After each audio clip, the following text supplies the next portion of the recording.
আসসালামু আলাইকুম, কেমন আছেন? আলহামদুলিল্লাহ আমিও ভালো আছি। আপনারা কেমন আছেন তা কমেন্ট করে জানাবেন।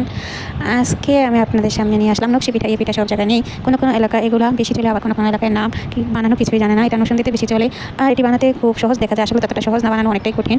তো আপনারা একবার হলেও চেষ্টা করতে পারেন। আর এগুলো খেতে খুব মজাদার, মজা কি বলবো, বলার মতো ভাষা নেই, এত ভালো লাগে। যে খাবে সেই মুগ্ধ হয়ে যাবে, তবে তার দাঁত থাকতে হবে। দাঁত না থাকলে সে খেতে পারবে না এবং মজাও বুঝবে না। আপনার একবার হলেও চেষ্টা করতে পারেন।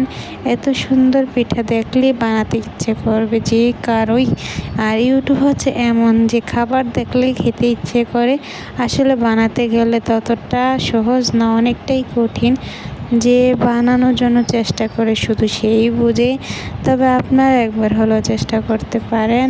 আর ভালো থাকবেন, সুস্থ থাকবেন, আপনাদের সকলের শুভকামনা। আর আমাকে সাপোর্ট করবেন, আমার ভিডিও দেখবেন। আর ফুল ভিডিও দেখার জন্য ধন্যবাদ। ভালো থাকবেন। আসসালামু আলাইকুম।